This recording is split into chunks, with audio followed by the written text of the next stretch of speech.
All right, it looks like we're at time right now, so let's go ahead and get started. My name is Chinda Chun, and I'm with NACB and the Consultants Training Institute. I want to thank you for joining us for the Around the Valuation World webcast today. Before we get started, I want to go over a few housekeeping items. First, to obtain CP credit, you must answer all the poll questions that pop up on your screen during today's webcast. If you have a subscription with AVW, you'll see the CPU certificates available on your NACB.com portal within 7 to 10 business days after today's webcast. If you have any questions during the webcast today for the presenter, please use the Q&A feature in Zoom. If you have any technical questions or questions about NACBA, please feel free to reach out to me through chat, and I'll be happy to help you with that. With AVW, we try to cover our recent trends and current updates within the industry, but obviously there's a lot of articles that come out that so we can't cover all of them. So we do have links to various resources where we pull some of the information from. So you're able to click on those links in your material and access some of those other resources that are available to you as well. And with that, I'm going to turn the time over to Alina, who's one of our editors, to get us going for today. Thank you, Shanda, and everyone, welcome to our Around the Valuation World, our July session. So welcome, everyone. It's summertime. And today we have Michael Gregory. He's doing industry updates as every month. And we also have Stephen White. He's going to be introducing Dr. Abbott. And they're going to be talking about DLOM discounts. And it's not only theory, so you're going to have access to some models that we are going to be working with. We also have Dimitri, one of our correspondents, and he's going to be interviewing Bartt Warner. They are going to be talking about common mistakes in physician compensation valuation. And Melissa is going to be with our judges, that session that always stand because they are so knowledgeable, and we love that session. And after that, with them, we also have Mr. Kaplan with us. And after that, we are going to be talking about some federal and state case law. That's going to be Mulder doing that for us. And at the end, we're going to have Ed Mofrad interviewing Will Casserly, and they are going to be talking about changing buyer behaviors in the accounting and financial services industry. So with that, I want to welcome Mr. Michael that is with us today, Mike Gregory. Thank you for being with us. Thank you, Elena. It's always my pleasure to be here, and thank you for that great introduction. This is what I do for a living, and if I can be of any assistance to you, more than happy to help. But today we're going to talk about 6 articles, and I'm going to spend most of the time talking about the very first item. The first one is about reducing bias in business valuation engagements by Jason Pierce. And then other things I'm going to bring up and have some links to are boom or bust for landscape businesses, with some information on other businesses as well. Auto dealer valuation formulas have shifted per the Hague report, so what you need to do if you're working in that area. Show up at the office. Young BVers have advice for remote workers. Pablo Fernandez survey of 2024 risk premiums and risk-free rates is out, and I have a link to that. And then Michael might be talking about this, Michael Mulder, on the SCOTUS slides with IRS on the COLI valuation dispute. I'm just going to bring that up with a link to the actual court case. So, objectives, main takeaways today. You want to reduce your bias in BV engagements. And I'm going to talk about what bias is, types of bias, and how you can address those. And then consider the 24 edition of the Business Valuation Reference Guide. And I'm talking about one particular industry with a soundbite. Identify the change in auto dealer valuation formulas, what to look forward in the future versus historical information. Evaluate how often to show up in the office for young remote BVers and what this might mean. Analyze the results of the latest Pablo Fernandez 2024 risk premiums and risk-free rates, and understand the SCOTUS COLI win by the IRS. So starting off with bias. We all have bias. I actually speak on this topic to the American Bar Association, and I speak on this to state CPA societies. But I've got this article that I'm going to summarize from Jason Pierce. He points out that the brain can process about 11 megabytes per minute. You can consciously handle about 4 to 5 in reality. So it can process, but it gets overwhelmed. But at 4 to 5 megabytes per minute is about what it would like to take in. Between 2009 and 2017, we've been inundated. So we went from 34 gigabytes to 74 gigabytes per day. So what does your brain do to protect itself? It says, I don't have time for this. So what I'm going to do to save energy is I'm going to reinforce stereotypes. I'm going to reinforce things based on previous experiences, and I'm not going to absorb all that because it's too much to absorb. Who picks up on this? Political parties. We become more oriented that if you're red, you like red newses. If you're blue, you like blue news. And you follow those things and don't want to look at the other one because it's too much information. And so the political parties have picked up on that as a way to get bias into us as we make decisions. Well, what about us as business valuers? Well, this article took a look at not NACFA standards, but look at the AICPA standards and looked at ASA standards. And going back into, there's a lot more information in this in the quick read article, but it came through and said, these are some elements that were supposed to be objective. We should have a statement, we have no interest. We should be operating with integrity, objectivity, and independence. But if we have bias, that may impact that. We don't make unwarranted assumptions. We should have visual objective information that should be unbiased and professional. We shouldn't knowingly misrepresent the facts. We should avoid bias in the conclusion of value. So sometimes you start off with a valuation, but when by the time you get to the end, it might not be what you thought it was going to be. And do not allow the client's objectives to bias your results. And that's hard because we naturally want to please our client. So what are the types of biases that we see in business valuations? Anchoring bias, that is, who throws out the first number, and then we tend to go towards that number. If we're 0 to 100 and somebody says, I think we're maybe about 85, you tend to go the direction of what that anchoring bias might be, what might be thrown out. Engagement bias by who your client is. Blind spot bias, you don't even know what those are. Availability bias, on what data we have, it's easy to get. Confirmation bias, we want to confirm certain things, so we're looking for things to affirm what we expect to find. Hindsight bias, we know what actually happened, so we know what happened and we're valuing something from some time in the past. We have a bias towards what may have actually happened. Attribution bias, different attributes that may impact us, and either overconfidence, I've done these many times, I know what I'm doing, or underconfidence, I'm not really sure because I haven't done many of these in the past. And then navigating bias. Participants are twice as likely to say the other valuers are biased. Now, I mediate in this space 2 to 4 times a month all over the country. And I can tell you, always the other side, this side thinks the other side has bias in what they've done. That's just the natural inclination of how we look at ourselves. We tend to think I wasn't biased, but they were. Management forecasts, do we accept those? How about discounting? How about compounding? How about selection of market multiples? Which do we include? Do we have an appropriate sample size or not? Is it too small? How about survivor bias? Which ones made it through our cuts? Which ones didn't, and why not? And forecasts with the worst case, the most likely, and the best case. That's a historical way of looking at those. But with Monte Carlo simulation, we can look at that and run through thousands of options to see what those might come up with. But how to identify bias and optimize objectivity? Acknowledge shortcuts that our brain takes. When you're going to McDonald's, you do a type 1. Fast, intuitive, emotional. You know what you're going to get, you order it, it's real easy. But now you're going to marry somebody, or you're going to buy a house, or you're going to do something significant. You're going to move to a different firm. Type 2, we go slower, deliberate, and logical. The brain avoids threats and promotes self-preservation. So your brain's going to do what it thinks is appropriate for this case. And we're making more type 1 decisions, given the amount of data that we receive. Our brain likes to make the decision quickly so it can move on. Takes less energy. You can determine what your own biases are like by taking the Harvard Implicit Association Test, the IAT. I've taken that. I'd encourage you to take it, and it helps give you some insights into your own biases. So what can we do to reduce bias, according to this article by Jason Pierce? Only select engagements you feel comfortable selecting. You might say, I'm going to charge a higher price for this one because I see some problems here. And his comment is, better to get fired or quit now than get sued later. You want to maintain your professional autonomy at all times. Challenge the information that you receive from your client. Realize you make poor decisions under pressure. So a short time frame, you're going to make much quicker decisions where you maybe should have taken more time to examine what your decision is. Avoid excessive coherence. That is, early decisions, you made some decisions up front. And when more data came in, you may not have accepted it or wanted to look at it because you already have your mind kind of made up. Incompetence breeds confidence, but that can also breed bias because of what you've seen in the past. You want to make a point of actively being open-minded and asking questions.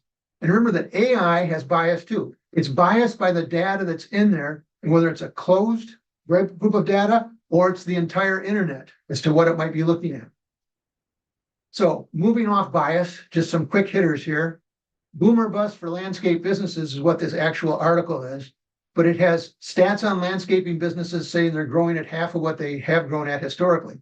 But more importantly, this comes out of the Business Reference Guide. It's in the references. There's over 700 businesses. This is just one. And it's available both in a print version and a searchable database if you want to take a look at this. Auto dealer valuations. Instead of looking at historical information 21 to 23, it's a matter of, you should look at what's going to happen in the future with this dealership. What's the trend in 2024 and where's that going? And the comment in this article from the Hague report says that blue sky has declined by 18% from 2023 to 2024. You can download the report and read that for yourself. And should you show up at the office and how much?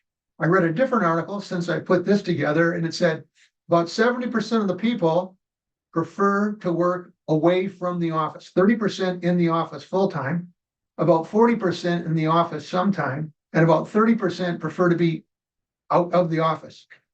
But for BVers, it's advised you might want to take a look at what are others doing, what's the minimum policy there, realize interaction with others at the office is important, and that folks who stay out of the office, they tend to turn over more. So as people are evaluating who to hire, it might be those are the folks we expect maybe not be here as long.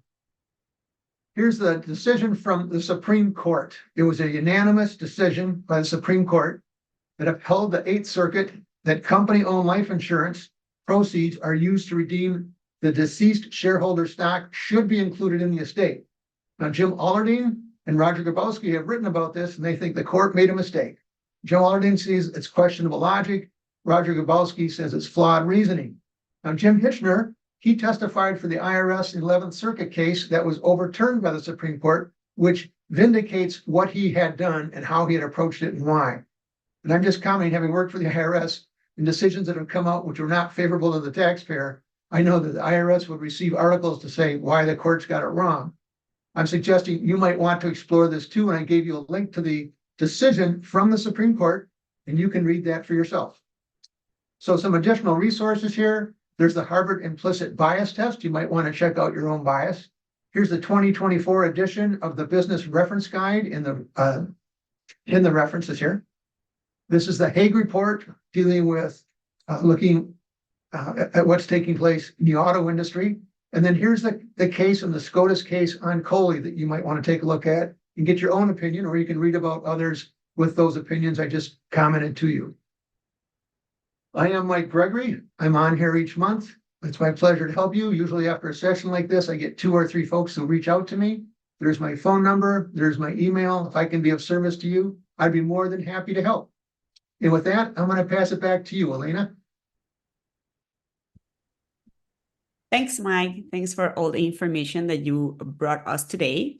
And for everyone, just make sure that you complete the polling question that is in front of you. And now we are going to have Dr. Abbott. He's going to be with Stephen White doing a presentation about DLOM. But before starting the presentation, I'm going to provide you, all of you, with a link is on the chat.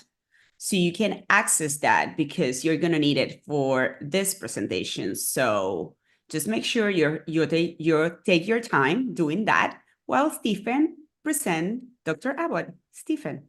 Thank you very much, Elena. So that link that is in the chat right now, it is actually for this particular presentation, but Dr. Abbott is actually a guest to kind of give a preview of a session that he's going to be presenting later on this afternoon in full detail. That link allows you access into the actual model, which we're going to do a little test run for that today as well. Dr. Abbott, are you on? There you are. How are you? I'm doing well. Doing well. Okay. As Elena mentioned, today's conversation, we're going to be discussing the presentation that you're going to be delivering later on today, Blockage and DLOM discounts option models to the rescue, which is a catchy title. Obviously, this group that we have here at AVW is a very broad group. We have some very seasoned practitioners that are listening, and we also have some new individuals that are new to the BV world as well. So this is a great topic to have a conversation on. But before we jump into that, I wanted to kind of give everyone a little overview of who you are, and before we dive into this, Dr. Abbott is an associate professor, as you can see here on the screen, at finance at West Virginia University. Professor Abbott received his MBA in finance from Virginia Polytechnic Institute at State University in '84, followed by receiving his PhD also from VPI in 1987. He's published extensively in scholarly research journals and has made presentations at national and international conferences. He also serves on the editorial boards for our own Business Valuation Review and the Value Examiner. But what makes you so appropriate for today as a subject matter expert is because of the level of experience that you have in the level of price adjustments, discounts, or premiums, appropriate for liquidity, as well as marketability, and identifying the causal relationships between the variables of interest and the valuation itself. So, Doctor, welcome to AVW. Thank you, Steven. It's great to be here. And great to be speaking with you. Well, thank you. So let me ask you this question. Obviously, this is your area of expertise here.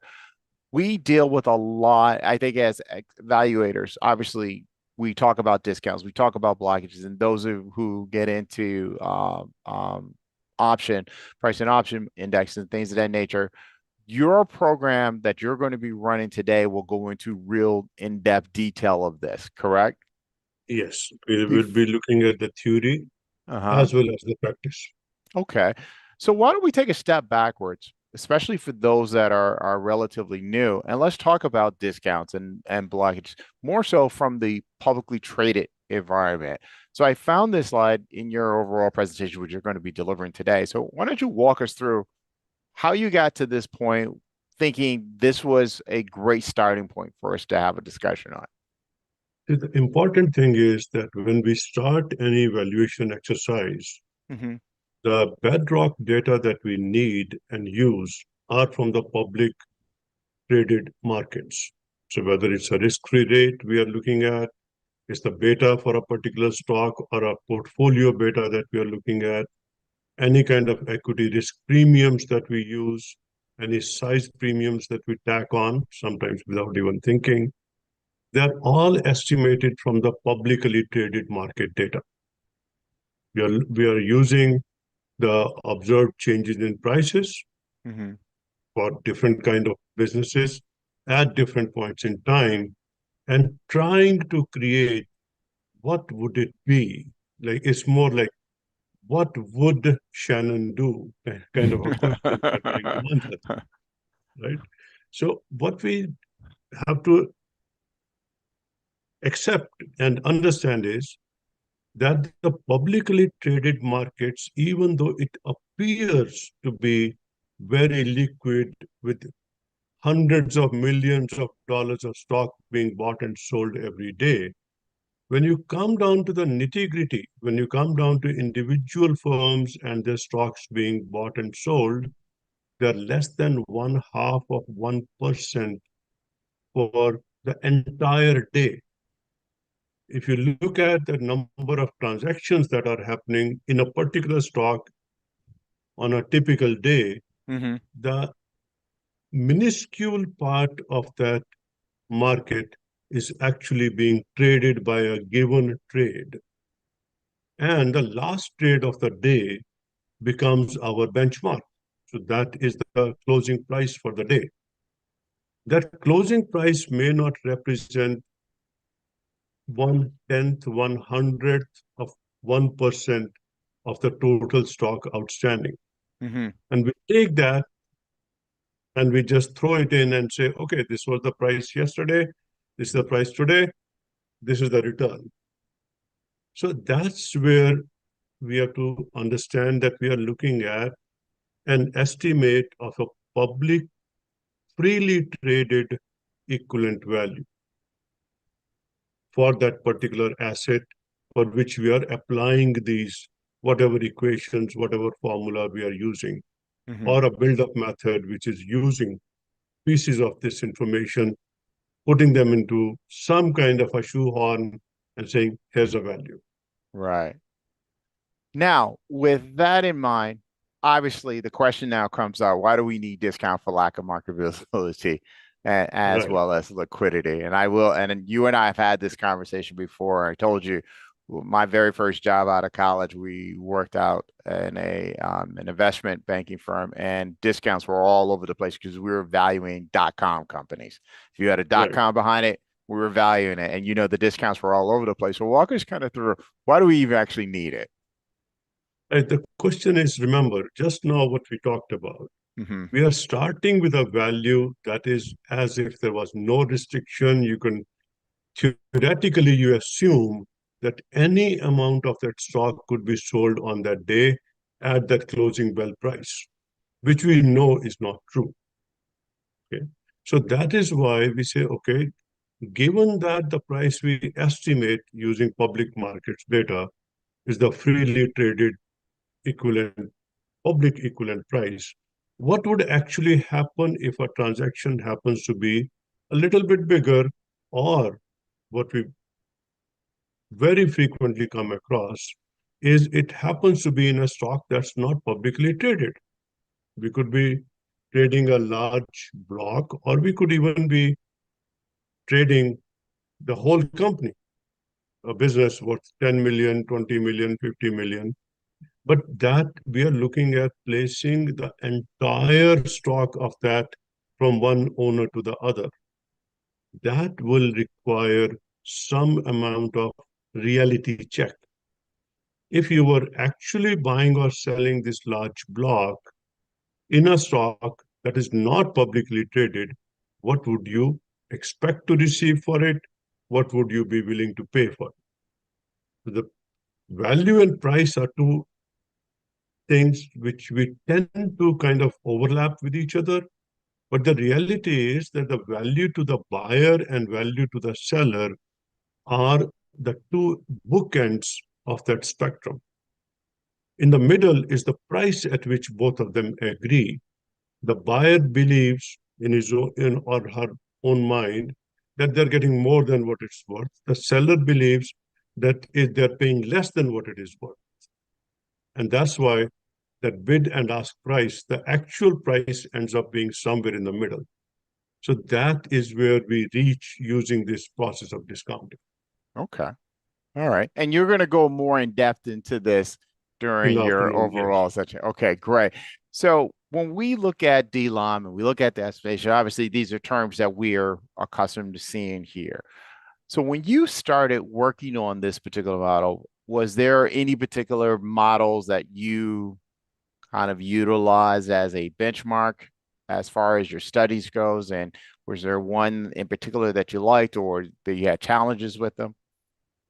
See, the interesting thing was I was co-writing a book with Shannon, but unfortunately he's not with us anymore. And when we were looking at that, we started seeing that a large number of the so-called studies that are often quoted have very strong statistical deficiencies. The sample sizes are small. The standard deviations are huge because the same study may have one piece where there was a 5% discount and another piece where it was an 80% discount. Those are actual numbers. Those were the bookends we saw.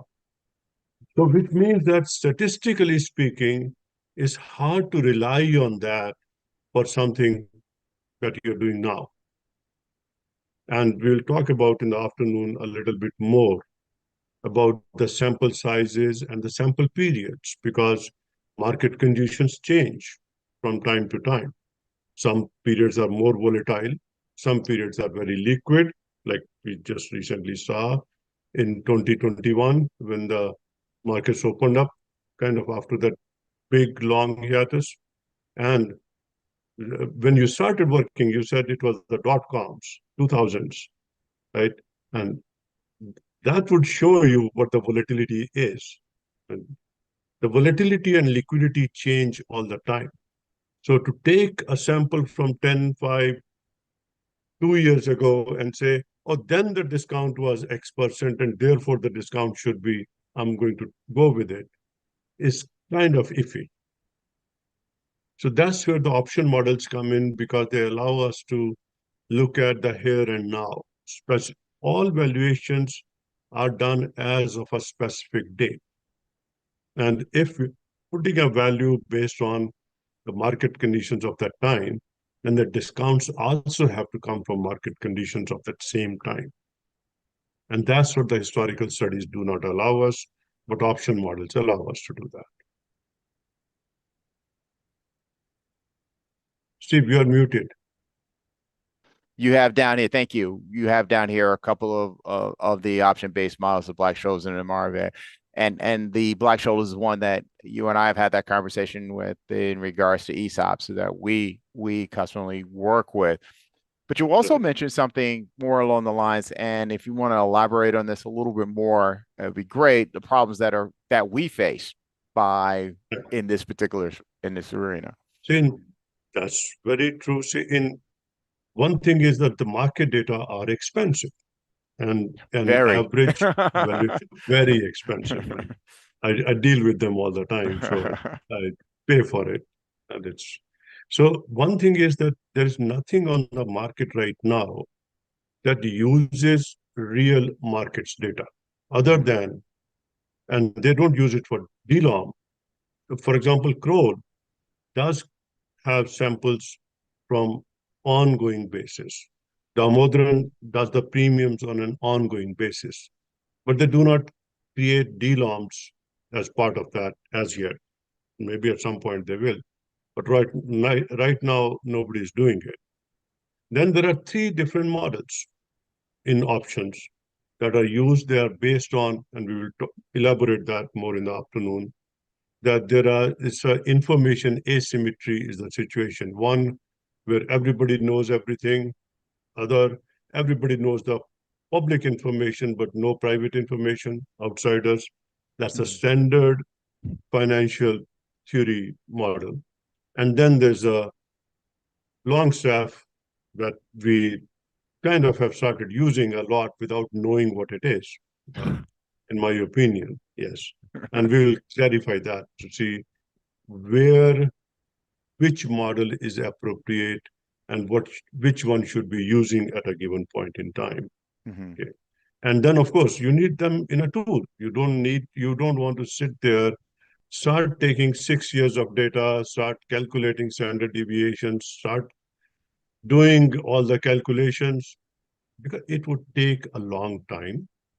And if the base data are not available, you are really doing something which is very difficult and at times gets very expensive.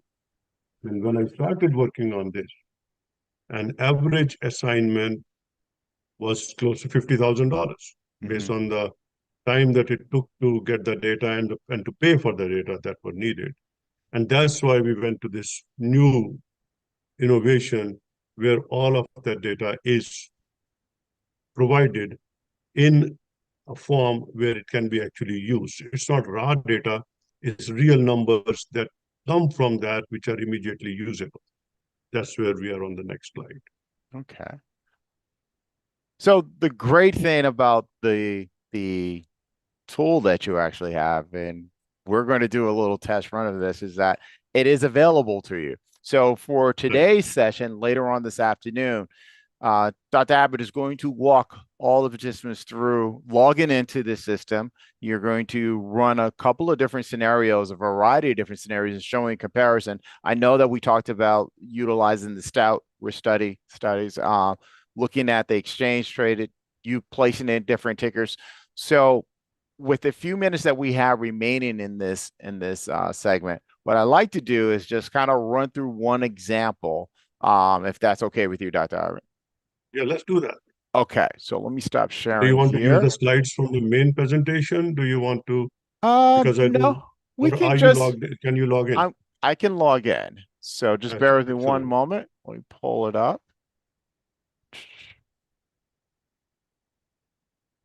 Share my screen again. There we go. All right. So this is going to be the front page. So for those of you who had the link, when you log into the system, when you put the link into Show your them, browser, you'll be able to put this in. You'll put your email address in. Go ahead, doctor. I'm sorry. Stephen, first ask them to show them the sign up page, because that's what they have to do before they can use it, before they can log in. This Go to okay, the so sign- that the sign up page. All right, let's go. You can right click here. on it right here. Yeah, this is where you sign up. Create you'll your own place- password, so it's secure for you. Nobody else can see what you're doing. So you end up, if you have an account, you log in. That's why that link was put in the chat, so that you can do it before the time and be ready to log in right away once you get in there. Put your email in, your password, and then it brings you to your dashboard here, or actually the beginning of the actual model. So, doctor, why don't you walk me through where you would like to go? We can go to DLOM, we can do blockage first. I think when I ran a couple of analysis, I started here as far as blockage, but it's up to you. You've already played with it, so go ahead. So here it's really user friendly. You put in the evaluation date that you're working with, the year and a month. Let's just say that we're doing 2022 December. Put a market value, 45 million. Yeah, any random number, but make sure you put in all the zeros for the million. Right. Now, here's the thing with the SIC code. Now, this is one of the things that I messed around with. But if you're not familiar with the SIC code, you can go here, click in SIC code, and you can do a search. So let's just say for constructions, right? You automatically have your SIC codes for each one here. So for here, we'll do building construction. We'll go back to the dashboard, and that's 15. You switch from blockage to DLOM. Okay, sorry. Right. Go back here. What do we use? 45. We'll use 15. Now, block size. The block size here gives you that you need to, for an example, 1.25, where you can actually put it in percentage. Let's just say 2.5. Then what you do is just click on submit. So, doctor, after I hit submit, it's calculating. I'm going to let you walk us through what we have here. Go through. We have here 3 sets of data on which the model is run. First is the size group. Typically, like we say, the decile 10, decile 8, whatever the number is. There's a question that somebody has put in. Let's take it. What is financial cost blockage calculator? Nothing right now. At this point, you are in this seminar, you don't pay anything.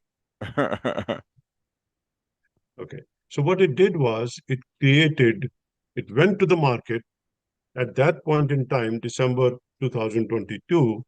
It gives you what the volatility is at that point and what's the liquidation period. How long is it taking for transferring the stocks? So it gives you 3 values: the low, the median, and the high. Okay. So that is why, because the firm could be something which is very, very liquid, or it could be a business which is very illiquid, or the average. So it has the choices, and then it uses them given your inputs to see at that point what would be the applicable discounts. Okay. The first one is the Asian average. Colloquially, in business valuation, we have started calling that Finnerty model. But this is the underlying model has been around for a very long time. It was in the 70s that a lot of this initial work was done. Bank of Tokyo started offering these options for the first time. That's why they started getting called Asian average. Japan, Asia, Tokyo. So based on that, for a high liquidation period, that is, it takes long time to liquidate, and a high volatility, there's a lot of risk involved, you have a high DLOM. If the liquidation period is low and the volatility is low, Okay, if it's something, a business which is selling rapidly, not very risky, the same discount can be 3%. So that's why you have these 9 different values under each of the 3 models. So it's giving you 27 potential values of discounts, and you will have to pick the one that is applicable. Okay. Based on what kind of a transaction it is, at what point in time it is, and for how large a block it is. In which industry is that industry at that point? How is it running?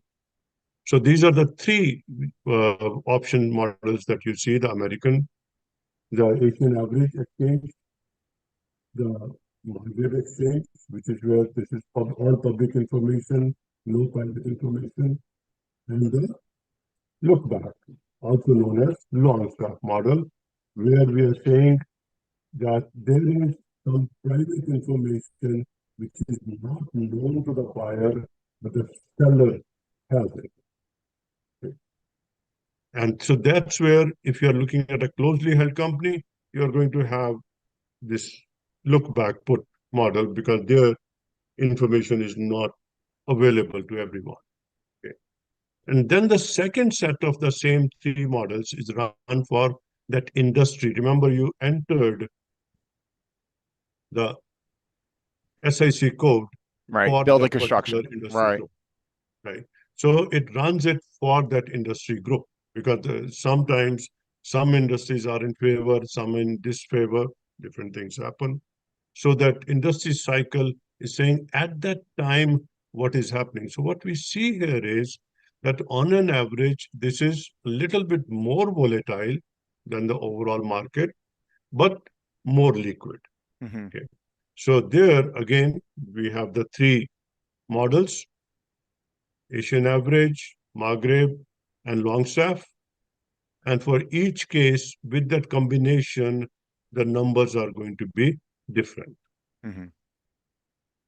So So typically what we will see is that the Asian average will give us the lowest discounts. That's where typically insiders are dealing with insiders. And the look back will give us the highest discounts. That's where insiders are selling to outsiders. So during the session this afternoon, you're going to show comparison utilizing different industries, also different softwares that are available for us to use at different points in time. Well, Doctor, we greatly appreciate this little brief overview. It's truly exciting. It's something that we all work on and evaluation space. So this will be a great segment for everyone to sign up for. You have the link. I believe the registration link was also sent out earlier as well. I encourage a number of you to jump on. Doctor, thank you very much for your time today. Very welcome. Look forward to hearing from you later on this afternoon. Elena? Later. Thanks. Thank you to Dr. Abbott and to Stephen. And right now we have our second polling question. So Shonda also sent through the chat. If any of you is missing the materials, you can find it on the link that he sent, just in case you missed the email. And now we are going to have Dimitri Yimga. He's going to be interviewing Bartt Warner, and they are going to be talking about common mistakes in physician compensation, valuations, and contracting. So, Dimitri, nice having you today. Thanks, Alina, and thank you for having me, and thanks for everyone joining us. So this section, do one more thing, is the industry and expert insight, and we're having here Bartt Warner, who's the expert we'll be interviewing today. Bartt has an upcoming webinar titled Common Mistake in Physician Compensation, Valuation, and Contracting. He's a CVA. He's managing director in the compensation, he's managing director in the compensation division at VMG Health. Okay, I need to clear my screen. And his focus is on providing valuation consulting and advisory service for compensation arrangement within the healthcare industry. Bartt, welcome. Yeah, thank you, Dimitri, for that introduction. And kind of like Dimitri said, my expertise is really in the healthcare realm. Originally started doing business valuation, but now, as Dimitri mentioned, I pretty much just focus in and around the, anything to do with physician compensation. So definitely looking forward to the interaction today, Dimitri, and thanks everyone for having me on and taking a second to, listen in. Fantastic. So your upcoming webinar is titled Common Mistake in Physician Compensation Valuation and Contracting. Can you walk us through why this is an important topic and a high-level overview? Yeah, of course. And I do apologize. I'm starting to lose my voice, so hopefully it doesn't fully cut out by the time we're done. But so I've actually been doing this physician comp work for, a little over 12 years. And, since I'm doing it every day, I probably see a couple hundred valuations each and every year. And that's kind of all over the United States. So what that has done is that, seeing all these different agreements, seeing other valuations, doing my own valuations, is that a lot of these physician comp arrangements, they may look similar. They're probably all going to have some form of, compensation per work hour view or base guarantee. But what you actually find is that there's just so many mistakes out there that pop up. And there's all these myths and guidance out there that where people say something like, oh, anything underneath the 75th percentile is fair market value, which it could be, but it's probably not true. So what I did is, I'm trying to dive a little bit more into these issues. And, when you think about healthcare is actually extremely, extremely complex, probably one of the most complex industries out there. And the way we pay physicians, unfortunately, is also the one of the most complex way anyone's ever paid. So this creates just this immense challenge of how to do it appropriately. Any other industry, the market typically, determines what you're going to pay, and there's not really laws and regulations that guide that. So, my brother happens to be an engineer. So engineers, they're also highly paid, but they typically have a very simple pay structure, right? It's typically a base salary and probably an annual bonus. But when it comes to physicians, right, it's not uncommon for physicians to have, productivity bonuses. They might get quality payments. They're going to get, call coverage pay, administrative pay, supervision pay, and, countless others. So, it's a very regulated market. And what I'm trying to do with this webinar that will be, it looks like on the 20th, is kind of dive into those myths and guidance and dissect them and then try to figure out how we can correct them moving forward. True. So you mentioned something about mistakes. So what is the biggest mistake you've seen in physician compensation? Yeah, I've seen a lot.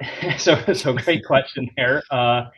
But I think without a doubt, it has to do with compensation per work hour view. Again, we've heard for the past 10 years, right? We're going to move away from comp per work hour view. We're going to switch to some form of quality. We do see a little bit of quality kind of inching in, but still, if you look at any of the surveys, if you poll people, it's still the most common way physicians are paid.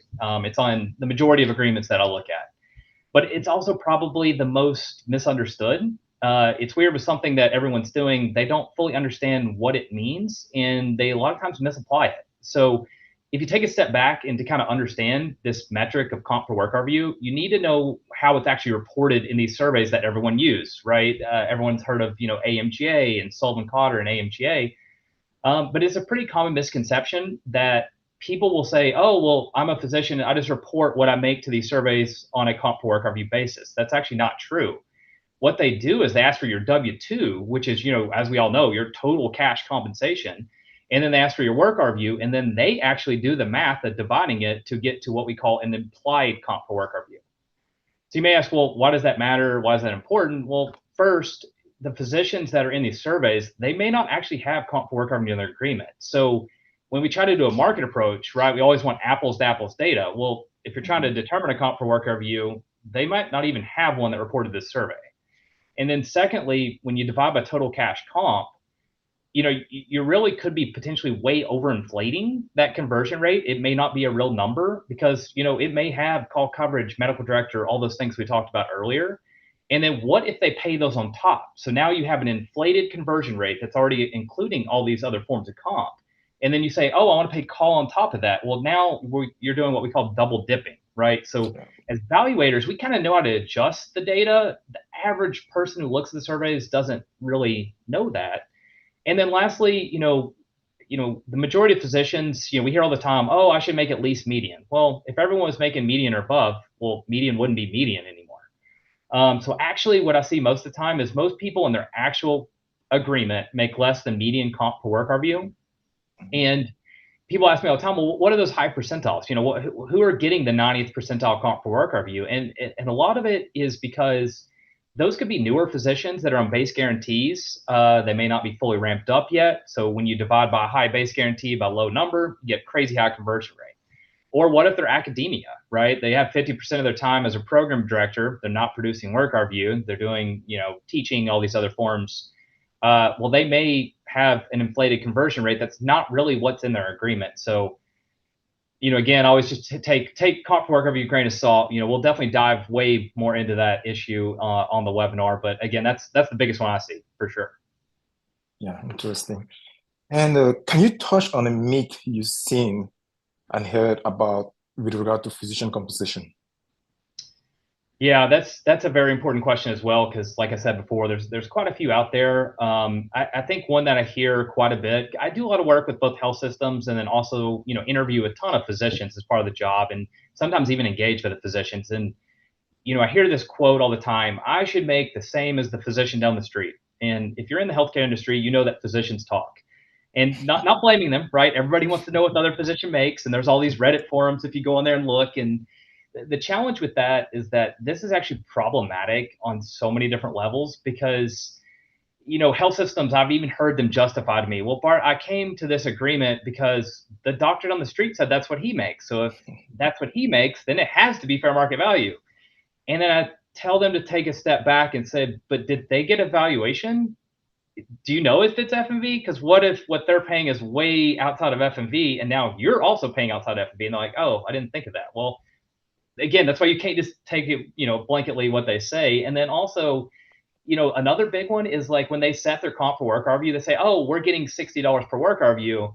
And then like, we're going to pay 60. But I said, okay, that's fine. But what is your threshold? If they bonus at 4,000 and then the other person bonuses at 10,000, they're not going to make the same amount of money. So again, it's not really the same. And then lastly, it depends on where you work. I'm in Nashville. We have, some great hospitals here. We have, a very busy one called Vanderbilt Medical Center. They're a lot busier, possibly seeing huge trauma cases compared to the little small hospital that's 5 miles away, and they may not be as productive. So again, a myth is just because someone down the street's making that does not mean it's what you're making. I always say fair market value is based on specific facts and circumstances. You better know every specific fact and circumstance about what they're doing if you want to apply it to what you're doing. So that's my feel on that one. That's true. So you also mentioned reasonableness. So when it comes to commercial reasonableness, you have to be able to justify the rationale of the arrangement, as you also mentioned. So have you ever had to tell a client no, and do you mind sharing a high level review? Yeah. So, unfortunately, the answer is yes to that. As valuators, we never want to tell a client no, because that's who gives us our work. But at the same time, we have to do our due diligence and hold to our credential and make sure that we're doing the appropriate thing. So I've learned with CR, a lot of times it's educating. That's kind of a newer component. When I first started, it was all valuation work, business valuation, physician comp, but really the commercial reasonableness aspect wasn't too big. And then now we're seeing a lot of people who want me to value it from an F&V perspective, but then also understand, is it commercially reasonable? And when you think about commercially reasonable, it's really a precursor to F&V is what I always tell people. Like if it's not commercially reasonable, don't waste your money getting a valuation. So when I have to tell them no, a lot of times it involves, education, explaining, say, hey, let's dive into this issue. Let's look through it. Let's put a lens on what the government would do and try to educate them rather than just blanketly putting in an email and say no. I always say make sure you have a phone call with the client first before you start firing off emails. But again, here one I had recently was that I had a client, pretty large health system, pretty sophisticated, and they said, I want to pay this large base salary, and this is a surgeon, we have to have them, and then we also want to pay call coverage from day one, right? Every day they take call, they'll also get paid a stipend. I said, okay, well that's normally fine. We can value each one of those components and assume they're separate and distinct. It could be fair market value. But one thing that, they mentioned, well, they're not really going to produce very much work RV. And I said, well, that's kind of odd. This salary is pretty big. Like, why are you not producing a lot of work RV? And they said, well, we're actually not going to have an outpatient clinic. The base salary is just for the call coverage. And I said, wait, alarm bells going off. I'm like, what? That doesn't make sense. Like, you're paying separately for call coverage. And they're like, no, yeah, you're right. We're paying $500,000 and it's just for the call coverage. But I said, but you're paying separately for the call coverage. So you have to look at it, and I explained to them, you have to look at it from the government sees it. So the government's going to look at this and say, we need to tie this base guarantee to something. If there's no outpatient clinic or nothing else separately provided, they're going to immediately go to, well, then you're paying for referrals. Like, what else could it be for? It's not for call coverage, it's for referrals. So in that case, you kind of have to educate them, do what we call like a qualitative analysis, really, help the client out, ask them the questions that the government would ask, right? Put the government lens on and say, here's the questions they're going to ask on this arrangement. And they're going to look at it, possibly from, you're paying for referrals. You got to convince them you're not, right? So it's almost like guilty until proven innocent. It's kind of backwards. And then one real quick, another one I hear is about medical directors. I'm sure anyone in the physician comp world that's on the line right now would probably agree with this. You give them the valuation, they come back and be like, that's not quite high enough. And I'm like, okay, what does that mean? And they're like, well, we'll just give them a medical director. That'll close the gap. And I'm like, you cannot tell me that on the phone, right? So that's when I always try to get counsel on the phone. Like, hey, I've had this. I'm not an attorney, but I've worked with a lot of attorneys. I can tell you, Stark and added kickback, you probably shouldn't say as your justification to get there. There are reasons why you need medical directors, but you need to make sure you fully document it. So again, a lot of it's education. I always say, if you can have, in the healthcare world, if you can have counsel on the phone, let them be the bad guy, right? They're the experts in Stark and added kickback. I just want to value the medical director. I'll let them get into those arguments as well. So what is the current hot topic you're seeing in the physician compensation? Yeah, I feel like it's kind of all over the board. I feel like if you get 10 evaluators in the room that do healthcare, I feel like we're all going to have something, slightly different. But I think for me personally, the big one I'm seeing is anesthesia. And if you'd asked me a couple of years ago, it would not have been anesthesia, right? It's just, it's kind of flew under the radar. You kind of had some subsidies from, for some hospitals, but it really wasn't that big a deal. So when you take a step back, anesthesia historically has always been subcontracted out, right? A lot of times they're out-of-network payers, they're independent contractors, the hospital's probably gonna have a PSA, and they may pay them like a stipend to cover a hospital. But in the past couple of years, I've actually seen all these health systems saying, you know what, we're gonna start employing these because, we need more security. And I'm actually doing a lot of employment anesthesia, which, for the first 10 years I worked here, I really didn't do any. So what's driving this change? Well, you kind of got to look at the actual anesthesia market as a whole right now. And the first important factor is compensation. So the demands for anesthesia and CRNAs is probably two of the fastest growing we're seeing. It's really increasing at an exponential rate, especially for CRNAs. I'm seeing minimum in the surveys 10 plus percentage points every year where their comp's going up. And you're like, well, wow. if you want to make a lot of money here soon, go be a CRNA because they're making quite a bit. I had one the other day call me and they basically said in our market, the CRNAs are asking for 350,000 plus. Which, at that point, you're getting into compensation pretty similar to an anesthesiologist that's starting out. So most other specialties, what we call the APPs or, not full physicians, but more of the mid-level providers, there's typically a decent gap between those two, but not with CRNAs. The other thing we're seeing is that because there's such an undersupply, the actual hours they work is actually a lot less than other specialties.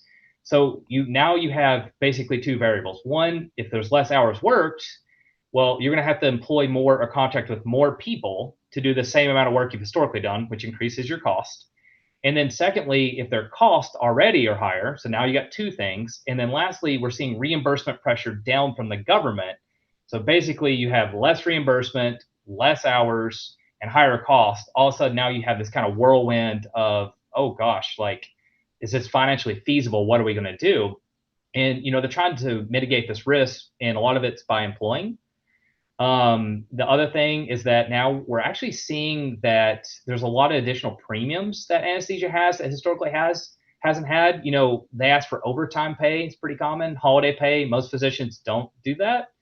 And then they ask for all these different stipends depending on the training, right? An anesthesiologist that's cardiac trained may ask for a $20,000, $30,000 additional stipend just because, right? Because they're like, we got this training, you need us, we're going to pay for it. The other issue is with surgery centers. You know, historically working here, I never valued an anesthesia subsidy for a surgery center till here recently. I probably see one a week now. I mean, I'm seeing it all the time. So again, you know, historically ASCs had good payer mix, right? They had good reimbursement. The anesthesiologist group would be contracted. They could cover their costs. They could make a reasonable margin, and they didn't need it. Now they're basically like, we quit unless you subsidize us. So I actually have to come in, understand, with the reimbursement pressures, look at this, crazy high compensation numbers and try to make sure, does it make sense to give some form of daily stipend for surgery centers? And then the last component is, there's just such an undersupply that most of my health systems are having to supplement with locum tenens coverage. And just for the people that don't know, locum tenens is pretty much as needed coverage, typically contracted through a third-party vendor. And it's historically known as it's like your most expensive cost of coverage. You talk to a CEO of a hospital, they're like, we'll do anything other than locum tenens. We don't want it. It's too expensive. And that is true. It's extremely expensive because they're going to bake in probably 30, 40% profit margin right off the top. So whatever you're paying the physician, you're going to have to add in malpractice, benefits, and then 40% margin all of a sudden, plus travel, hotel expenses. And all of a sudden, you may have been paying $1,000 a day. It goes all of a sudden to $10,000 a day. So they don't want to incur that. They want the flexibility to know they have a set coverage and they don't have to use them. They want to know they budget, right? Hospitals budget. They want to know what their costs are going to be for a year, and they don't want to use locum tenens. And the option we're seeing is to try to go out and employ them. If they employ them, they kind of have a fixed cost for a year, and they know set coverage. So anesthesia is a big one. It's a hot topic. It's keeping me busy, which, I can't complain as evaluator, right? I like being busy, but it's definitely the hot one that I'm seeing right now, for sure. Great topic. So as we mentioned, you have an upcoming webinar, which is going to be on the 29th. 2 p.m. Eastern time, and really looking forward to it. It's a great topic. Highly encourage everyone here to attend it. And I don't know if you have anything you want to share before we... Yeah, Dimitri, definitely thank you for the kind words and for, giving me the chance to kind of speak here today. And again, I do hope you tune in. I'm going to go way more in depth. I'm going to try to show some real world examples of kind of how, the mistakes I see, how to set a correct threshold, what happens if you set an incorrect threshold. I'll dive into why, there's an inverse relationship between compensation per work review. I'll have some good charts, real world examples. And I hope to just really touch on kind of, all these mistakes, because again, we only touched on a couple. And I got 15 or so different ones that we're going to really dive into, and appreciate the time today. Hope everyone can tune in. Again, if you do have questions, feel free to reach out to me, give me a call, send me an email. I'll be more than happy to get back with you. Always willing to share and help people get involved as well. Thanks, Bartt. Yeah, thank you, Dimitri. Appreciate it.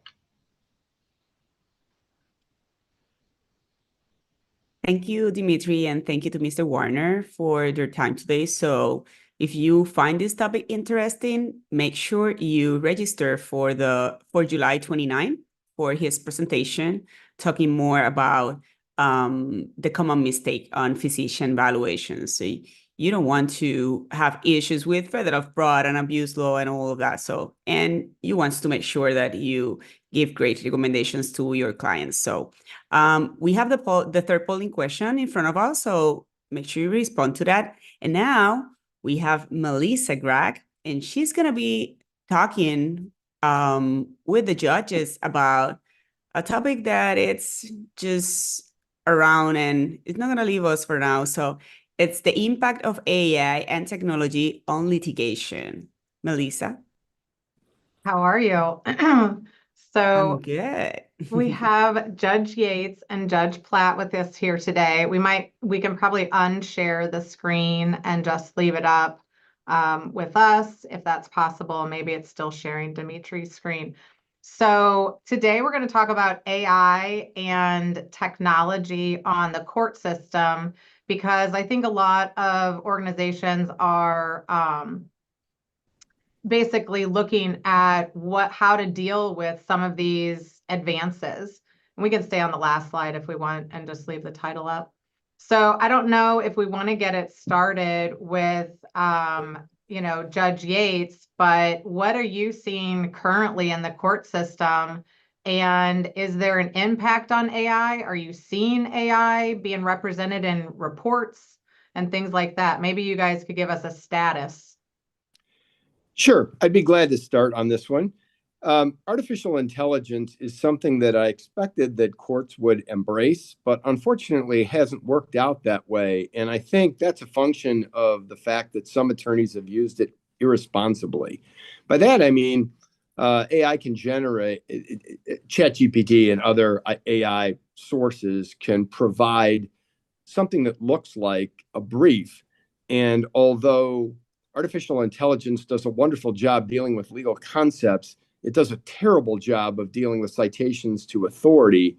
And as you know, briefs depend first and foremost on the reliability of the citations in those briefs. The unfortunate thing is that most AI platforms will make up citations. So, for example, I'm a judge on the Michigan Court of Appeals, and it wouldn't be uncommon if I asked it to produce a draft opinion for me to have citations to cases by name, and they would look like legitimate citations, 330 Mishap, 422 at 425, but they're completely made up. And if you go to the book and check the citation, you'll find that some totally different cases there, and it stands for nothing like the proposition for which it's cited. So then you'll confront ChatGPT or whichever AI platform you're using and say, that's not a legitimate source. And it will apologize and say, I'm sorry, here's one you can use instead. And that too will be made up. My view about AI is that it can be really useful in helping you start out writing briefs, particularly in areas of the law you don't know very much about. But you have to very, very carefully check the citations and add your own correct citations if you can't get the AI program to give you legitimate citations. Now, the backlash against that is that the lawyers who submitted briefs with those sorts of bogus citations have been taken to task, they've been sanctioned, and now judges are really, I think, far too concerned about the use of AI in brief writing. I don't have any problem with it at all. I don't have any problem with all of you using AI to put together your opinions. All I ask is that you very carefully go through them and make sure what you're submitting is legitimate. If you do that and you use AI essentially as either a starting point or an enhancement for your work, I wouldn't have any problem with it. But unfortunately, a lot of my colleagues have become tremendously concerned about the use of AI. And so you'll see these court rules popping up now requiring lawyers to disclose any use of ChatGPT or any other AI platform. Well, and maybe Judge Platt, you can give us some of your perspective as well of what's happening, or if you're hearing judges talk about these issues and what is people's perspectives. I participated in a panel not about a month ago in Maryland. I would describe, by the way, to echo what Judge Yates said, but on both Maryland, where I come from, and a national scale, I would describe the reaction of the judiciary, both state and federal, to AI generally is as frenzied. They almost every state judiciary, in fact, I think it's not almost, I think it is every state's judiciary and the federal, are looking at this and have various task forces and so forth.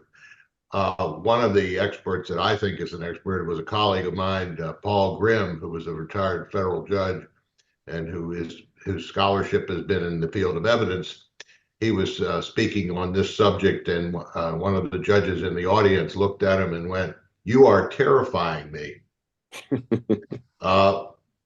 Maryland had a case in which generative AI produced a video of a high school principal who was ultimately involved in litigation as a result of this, both his voice and his appearance were generated. Both were false.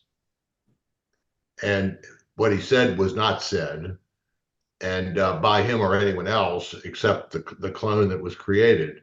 But I'm involved in some litigation. I've been recalled as a judge having to do with climate change, and I have asked the counsel for the 27 defendants and the 2 plaintiffs, describe your use, if any, comprehensively and completely, of AI in the generation of your complaints, your expert reports, anything. And the initial reaction was, that'll take too long. And that was alarming in and of itself. But to echo what Judge Yates said and to expand on it, the reaction is not only frenzied, it's fearful. It's generated by the unknown. And the unknown is scary to judges and lawyers and judiciary generally, because we don't know how to handle what we don't know about. And there's a lot we don't know about. Well, and I think some of the things that you're talking about are like the deep fakes, which is you can really clone people and voices. Yeah, it's called in the literature deep fake. A deep fake.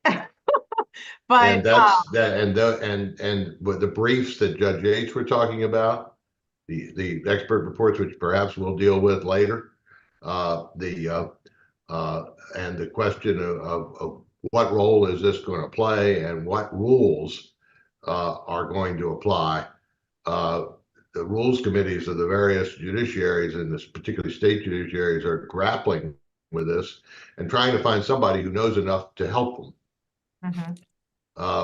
One of the things that there's litigation in the Supreme Court on the question of proof of threshold authenticity, which is the word that probably comes up the most.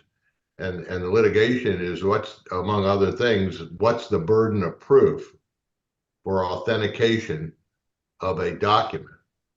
And the answer right now appears to be preponderance, which means if I'm the principal who had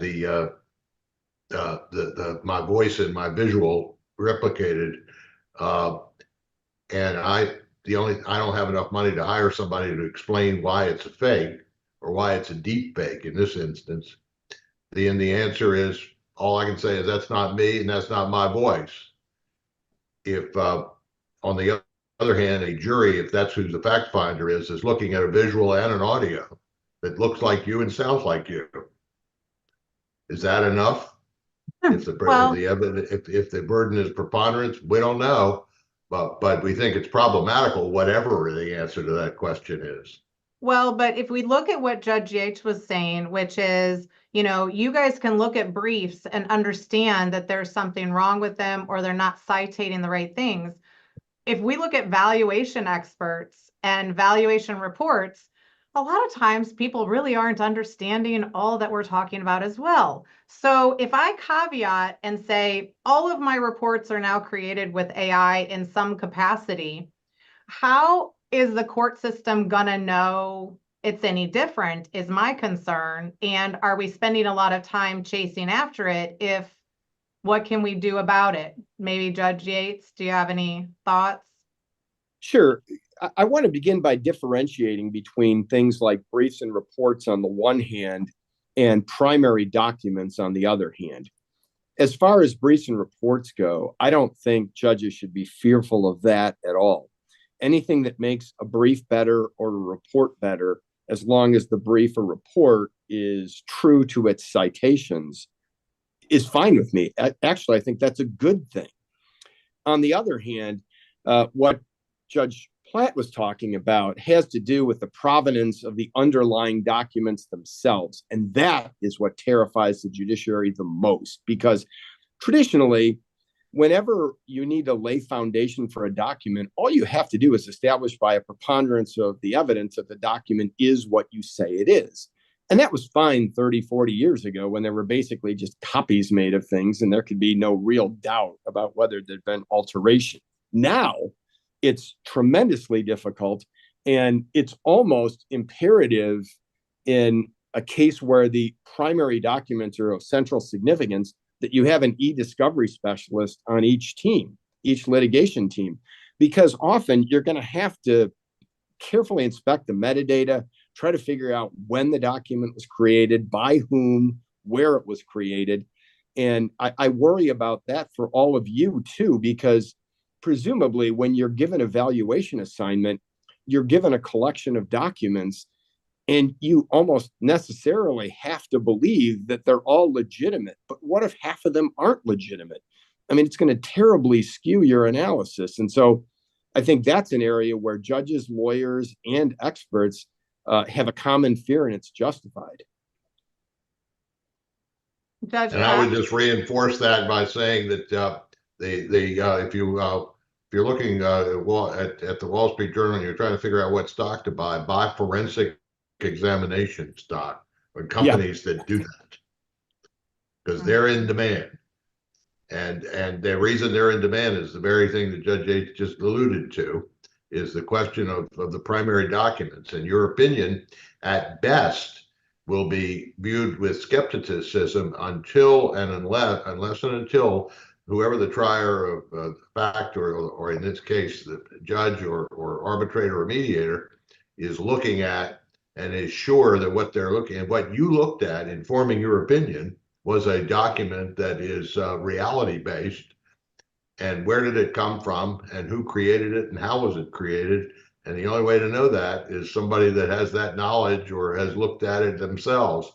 And to the extent that litigators can create expenses, time and money, they're going to do that on that kind of thing. And your report has value, as I agree with Judge Yates completely. The report's not the problem, as long as nobody is questioning what you based it on.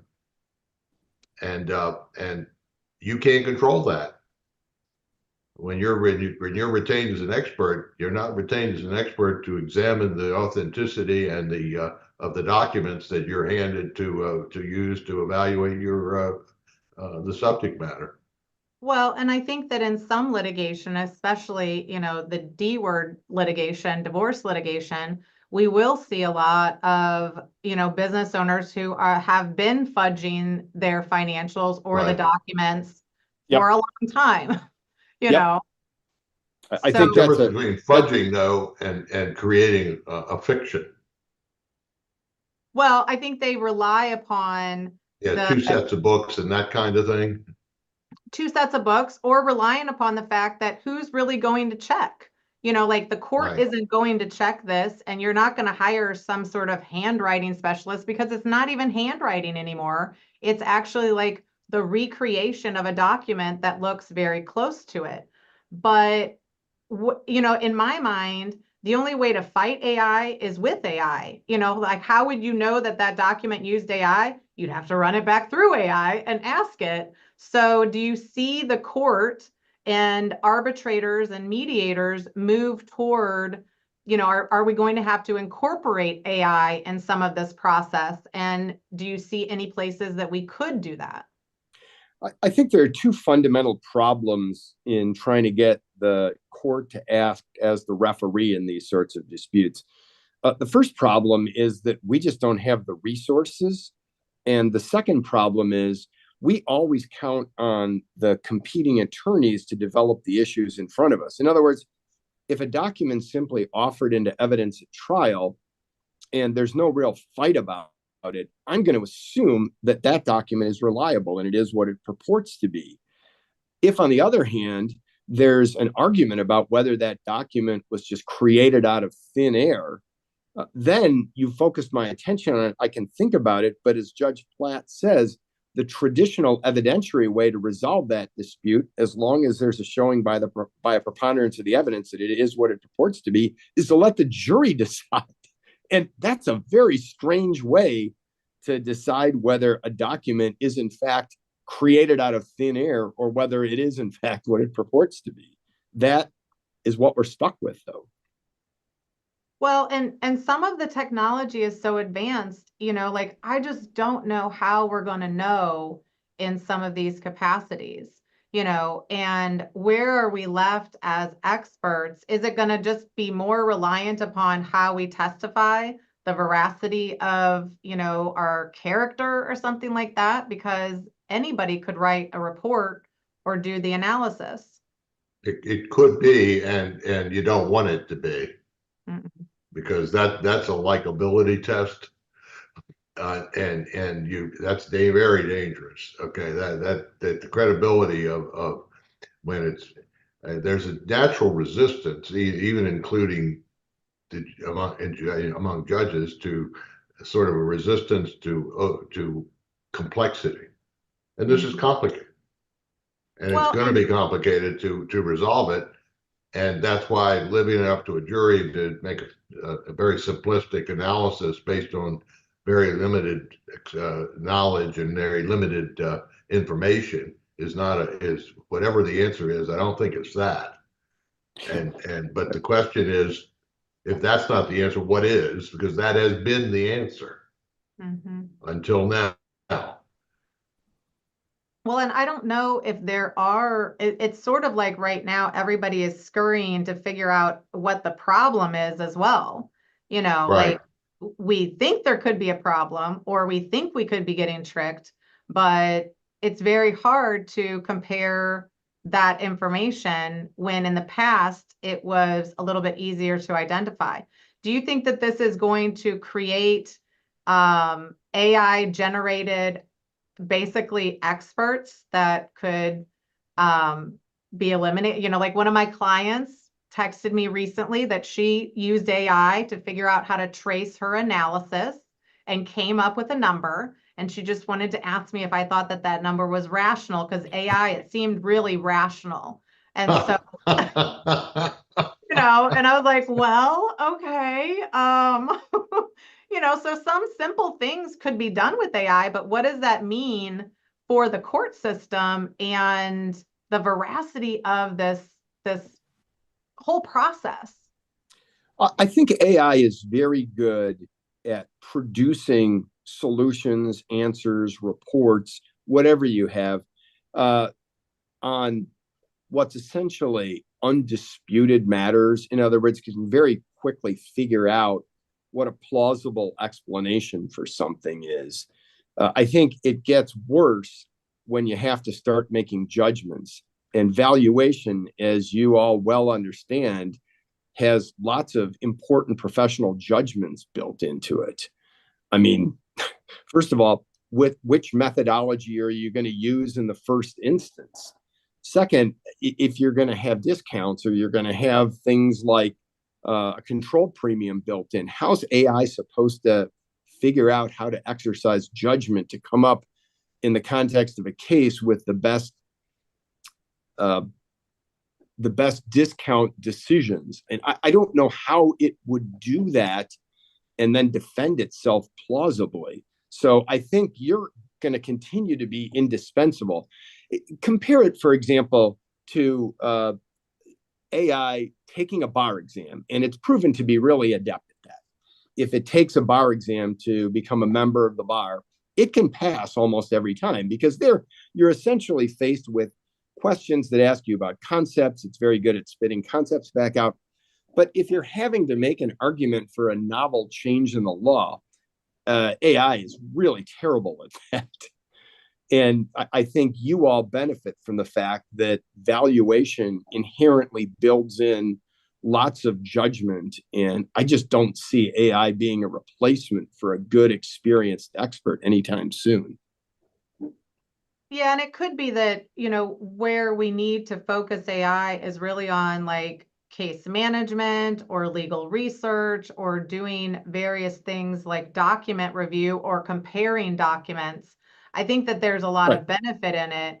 Yep. I just also think it leaves a lot of us in this space unable to not only deal with it, but to figure out if it's impacting us, right? Because some of the impact may be imaginary because we're not totally aware of it, or will it make us be more simplistic in our presentation, so that it's... I think that Judge Yates' analysis is correct. That said, the danger is the example you mentioned, Melissa. where the people who are making the hiring decisions as to whether they need an expert or not think AI is a substitute for you doing for most of the work you do, and we'll let AI do the work, and then we'll ask you if you think it's right. That's a very simple way to deal with a very complex, potentially complex issue, and it's going to be attractive for both economic and like frankly psychological reasons, and we don't want that.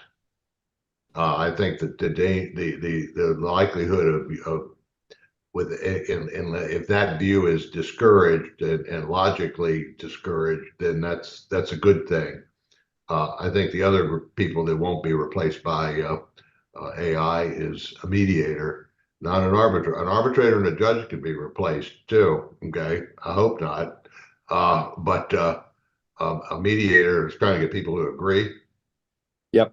AI is Agreed. not going to be able to do that, okay? Because that the only way that AI could even remotely attempt that would be through some sort of logic, appeal to logic, and that's fine, but it's not. It's potentially not effective.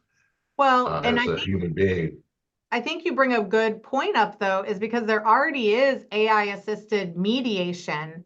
And what it's doing is kind of creating these iterative options, so you kind of have a bank of things that the couple is enduring, and here are the options, so do you think that that's going to move people into ADR because there's less rule, there's less, people might move them into ADR in family cases, but not in complex cases where an expert's opinion is more complicated than here's the options.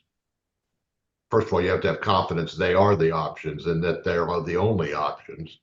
And secondly, and a human being, as a mediator, often what you say, you probably know doing what you do, is I repeat it all the time. I'll just look at them and go, that's not one of the options. Mm-hmm. Not sure that hearing that from AI is going to be convincing, but hearing that from somebody who supposedly is experienced and knows that and can explain why is a different thing. So it may matter which kind of case we're talking about. Talking about business cases and evaluation issues, that's going to be really hard for AI to be able to convince sophisticated business persons. Here are the options, and they are the only options, and here's why. Mm-hmm. Melissa, before we run out of time here, I did want to say something about one other topic we discussed when we were putting this presentation together, which is social media. And this is just a word to the wise. I expect that all of your experts know this, but please understand before you take the witness stand, particularly in a high stakes case with a lot of money on the line, everybody is going to scrub your social media to see what you've said. I'm very active on Twitter/X, but I'm so careful about what I say on there because I know that whatever I say in a moment where I'm frustrated or I think something's funny and it turns out not to be, can be thrown back in my face. So whether you're on LinkedIn or one of the more informal platforms, whether it's Facebook or Instagram or Twitter X or whatever, boy, bear in mind before you testify, anything you've ever said on there could come back in cross-examination. Well, and I think from social media, a lot of proliferation in social media has been from AI. AI can create 30 posts and things like that. And absolutely, as a testifying expert who's created videos for quite a long time, you have to remain neutral. You have to just present facts as opposed to positions. But what about attorneys like checking us with AI, right? Have you been using AI to, check other things that have happened in the courtroom? I do if it's an area that I don't know well. But as I say, I use it only for initial background. Let's say that I have something that comes up in a trust or estate case, and I don't know trust or estate law half as well as I wish I did, because that's one of the few areas where I never practiced at all. I will talk to some judges who handle those kinds of cases. I'll run something through ChatGPT. Anything that will help me get a background understanding is something that I want to do to fill in the the broader context that I don't have from experience.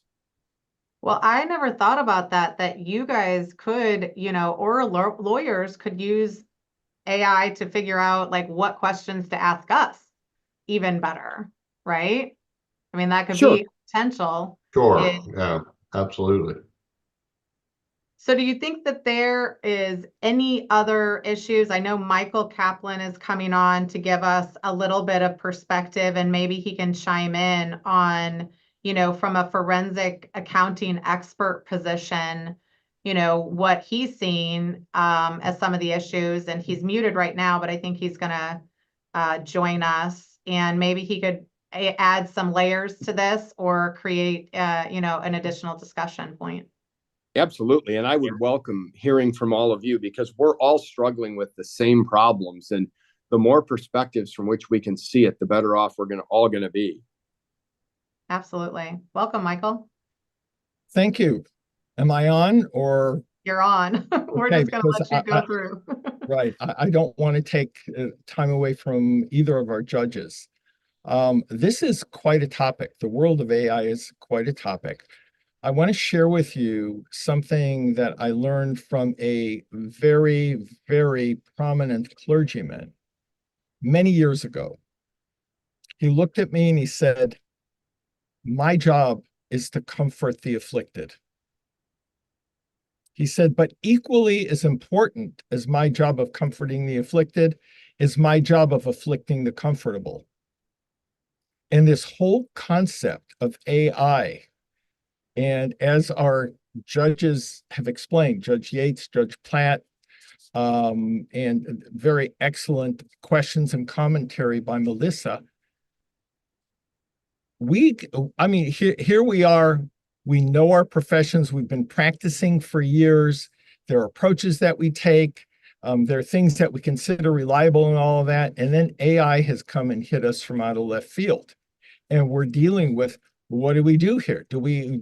Are we going to continue and run the risk of relying too heavily on AI for certain parts of our work that will eventually get slammed on when it's fact checked and assumption checked and credibility and reality checked?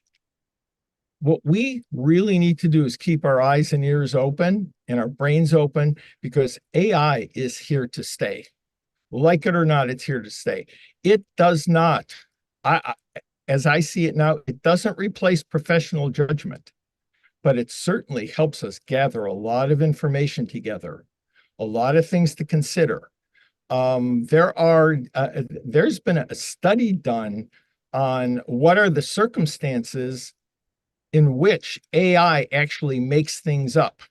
What conditions? What do you have in your prompts? What have you left out of your prompts that will put AI in a position where it makes things up so it gives you an answer that's consistent with what you've asked for?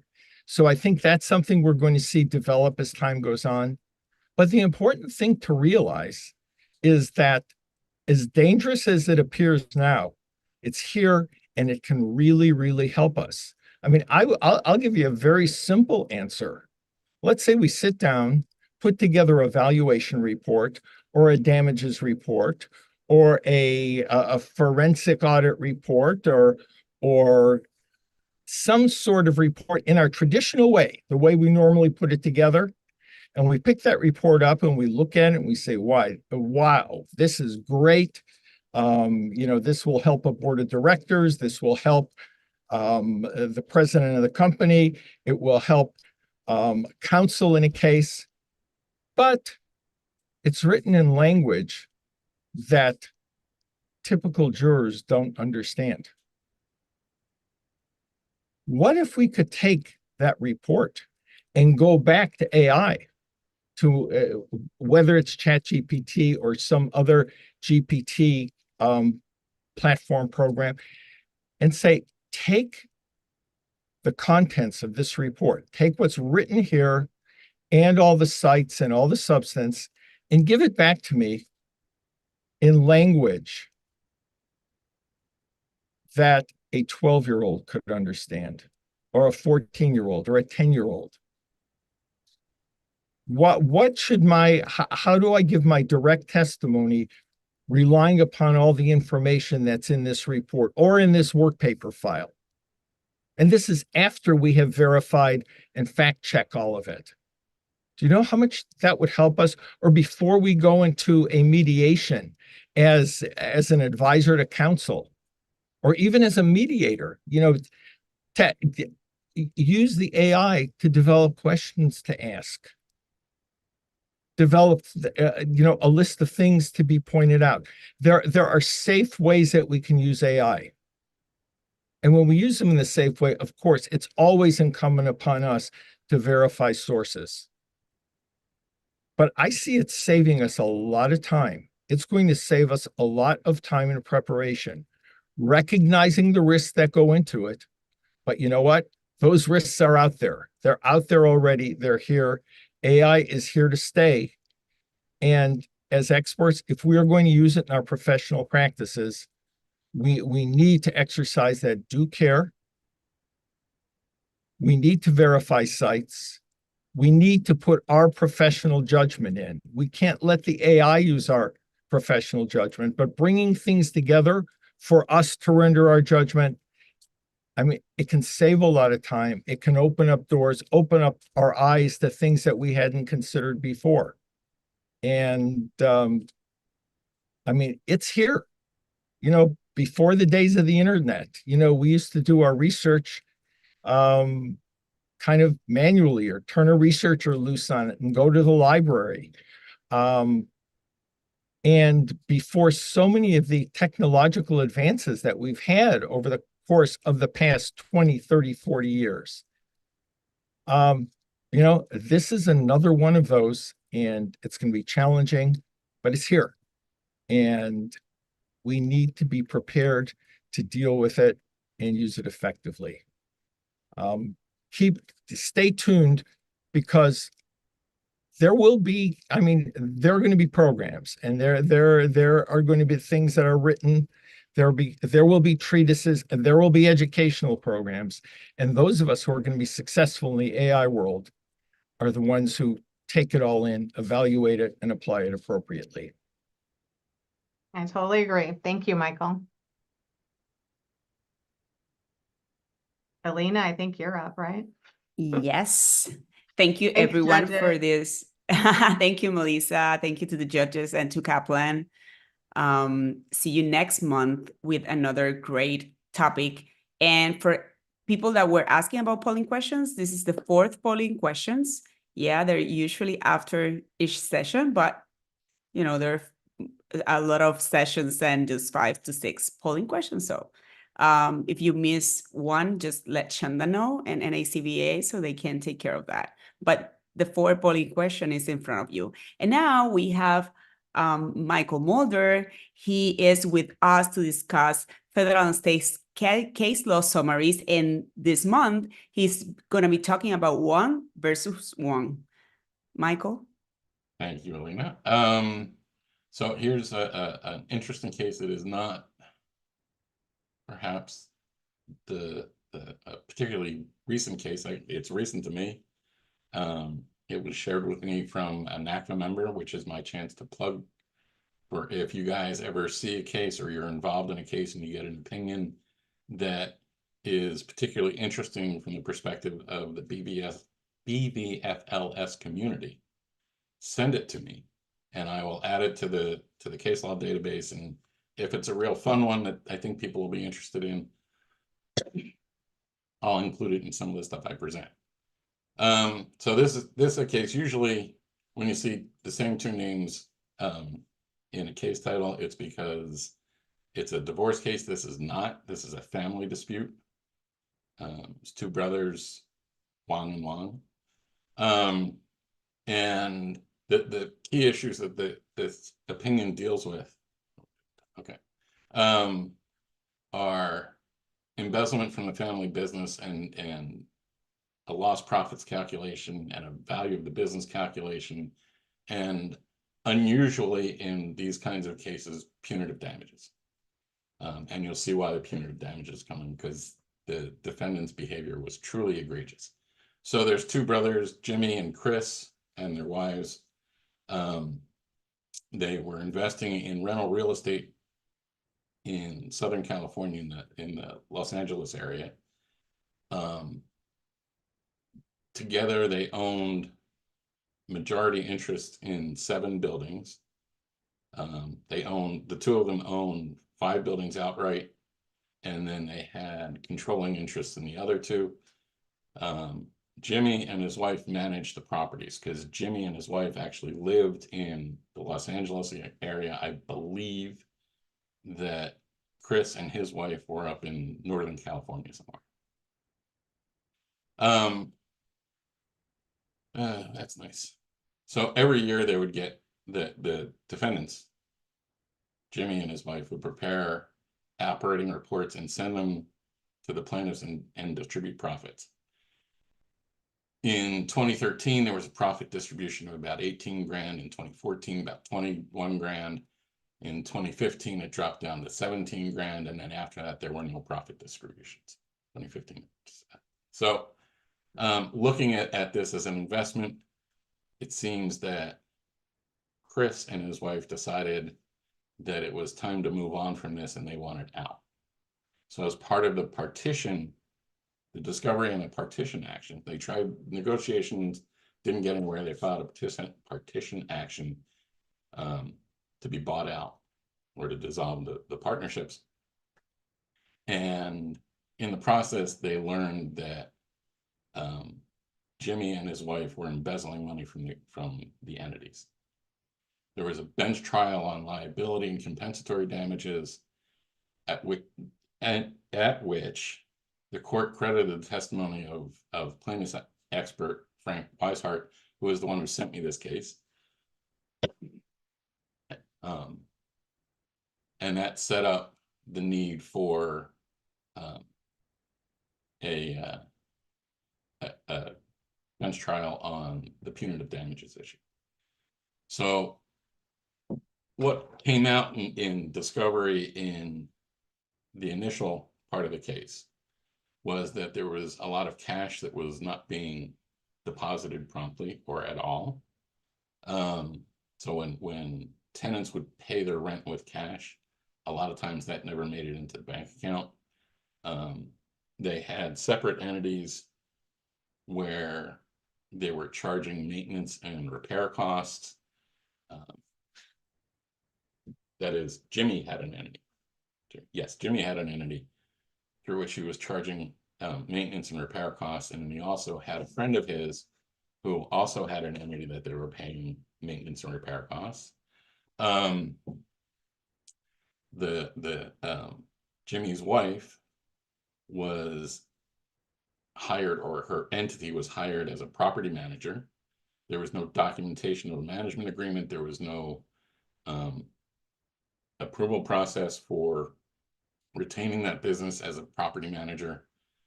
And in addition to the management fees that were being paid to the wife's entity, the property entities were paying for personal expenses of Jimmy and his wife. And the one that I really love is paying his wife's mother's mortgage payment on several occasions and her property taxes. And I'm sorry to be blazing through this, but there's a lot to it. So Frank did a damages calculation on both the misappropriation of venture assets and he included the tax penalties that would accrue when corrected tax returns were filed. And he calculated total losses, including prejudgment interest, of about $4.8 million. Without really explaining the calculation, the trial court awarded $2.5 million. That takes us to the punitive damages case. Both experts came in at roughly 37 million. Frank was at 38 and the defendant's expert was at 36. And then the defendant's expert took a 19% fractional interest discount and reduced it by liquidation costs to reduce the net worth of the defendants to $20 million. In California, and this was something new to me, California apparently has a maximum punitive damages of 10% of the net worth of the defendant. And that's what the plaintiffs asked for. The defendants in turn suggested that the punitive damage should be limited to $400,000, which was what they reported as their annual income, up to $753,000, which was the amount that they had alleged, or I guess the court found in the compensatory damages phase, that they had found that they had actually embezzled out of the companies. Trial court, so that the 10% of net worth, I think, was around 3 million or so. Yeah, that would have been 10% of 3.5 million. The trial court, kind of nowhere, awarded $5 million, which was 2 times the compensatory damages. The defendants appealed both the compensatory damages and the punitive damages. And the standard on appeal, according to the appellate court, was that the appellate court must accept as true all evidence tending to establish the correctness of the judgment, taking into account all inferences which may be drawn reasonably from the evidence at trial. And so regarding the claim that the trial court should have considered the defendants, the expenses, the maintenance and repair costs that they had taken out of the business, the court pointed out that in discovery, the plaintiffs had requested documentation of those costs, receipts for supplies, receipts for equipment, anything that would have, time reports, anything that would have, invoices from the separate entity back to the joint entity between the brothers. And the defendants produced nothing. And then, so in the alternative, the defendants argued that, well, even if we couldn't document our actual costs, a reasonable cost should have been included as a cost of operating these businesses, and therefore the compensatory damages are too high. And the appellate court pointed out that they were given the opportunity to present what might have been a reasonable repair and maintenance costs, but they didn't. And then regarding the trial court's disallowance of the management fees paid to Jimmy's wife, the appellate court affirmed that because as a fiduciary, which she was to these entities, she is not allowed to profit from her breach of her fiduciary duties. And the fact that she embezzled funds, including payments of personal expenses like her mother's mortgage, which again, just blows me away. That was sufficient to warrant that she shouldn't be entitled to receive anything from this business entity. And so the disallowance of the management fees was affirmed.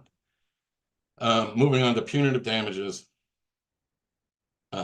because on appeal, they were free to do whatever they want, even though they had only asked for 10% of net worth at the trial level.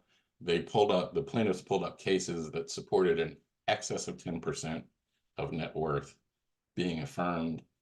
The specifics are actually in the appellate decision. It's interesting to read. You should try and get it if you don't have access to the case law database. Shoot me an email, I'll send you the opinion. But basically the appellate court said, no, there's no justification for going beyond the 10% of net worth. With regard to the defendant's argument that it should be reduced for their fractional interest ownership in these things, and the fact that the original punitive damages award would have forced them to liquidate some of their holdings, the appellate court said, doesn't matter, we're capping this at 3.5, 3.6 million, whatever it was, the 10% of net worth. And because that was well within their liquid asset level, there was no need to even consider these alleged discounts to net worth. So the takeaway from this case, in my last minute to do this, is that the failure to proffer an expert witness can be fatal to somebody's case. And that is what happened to the defendants in this case on the phase 1 of the trial. And the other thing to keep in mind, especially if you get into a situation where you're doing an analysis for punitive damages, it is a truly exceptional form of recovery.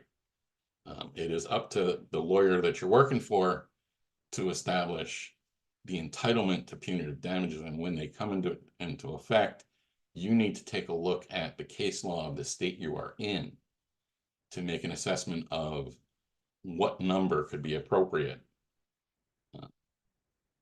Or if counsel is only retaining you to establish what the net worth is and you're done, then you're fine. Again, that's me. Reach out if you need anything from me, and then I'm pretty much done. Thank you, Michael. Lots. So now there's the 5th polling question.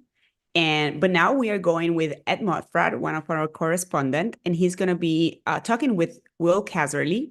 They are going to be discussing changing buyer behaviors in the accounting and financial services industry. Ed, great having you today. Yes, thank you. Thank you for saving the best for the last. I appreciate it. It gives me pleasure today to introduce my colleague, my dear colleague, Mr. Will Casserly. And today we'll be going into the Hinge's 2024 high growth study. Hinge, as you know, is a highlight of Mr. Will Casserly's career, but it's not the only thing he's done. Will has over 3 decades of experience in marketing expertise, focusing in professional financial firms.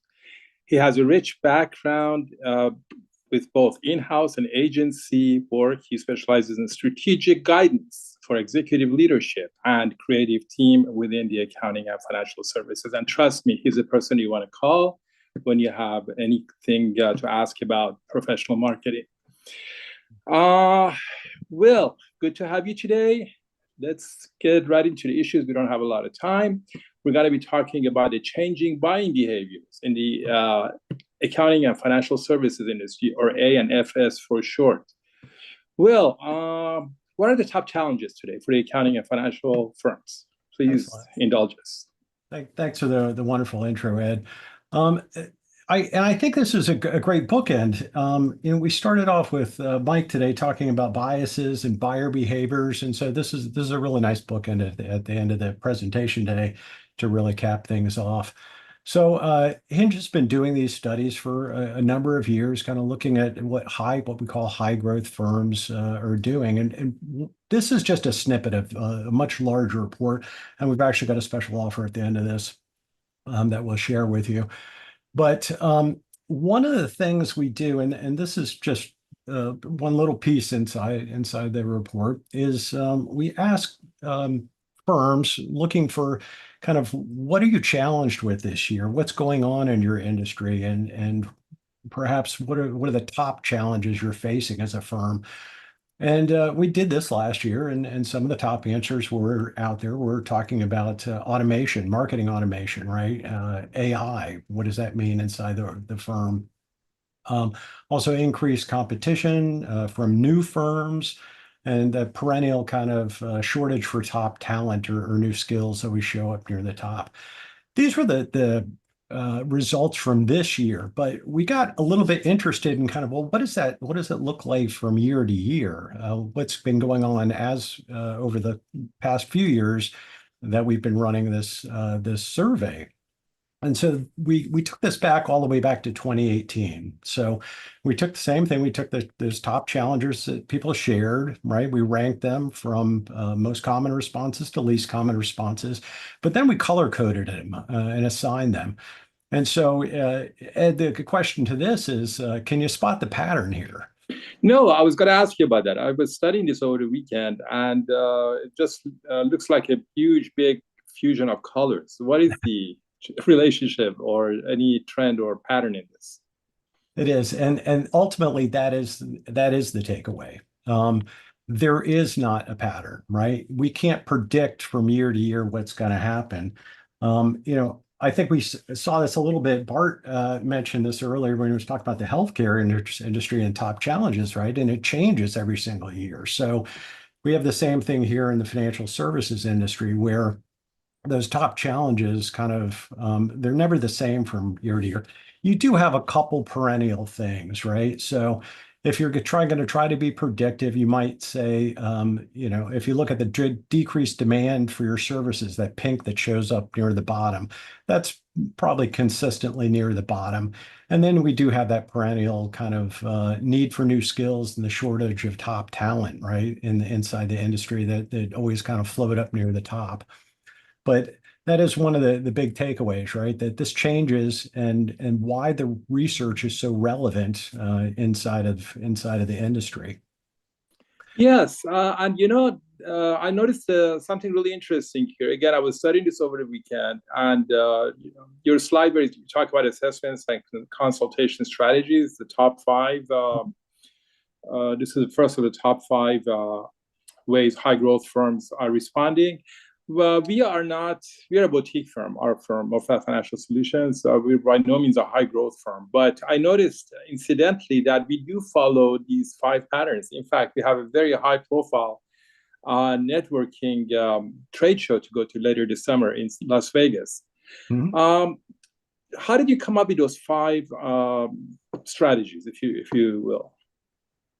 Well, these are things that are drawn out. So they're open-ended research questions inside of here. So we look at this across kind of widely across professional services, but then we also break it down through a number of individual industries. So when we're looking at financial services, right, the value that these assessments and consultations bring are incredibly important. So these are things that you can engineer inside of your website.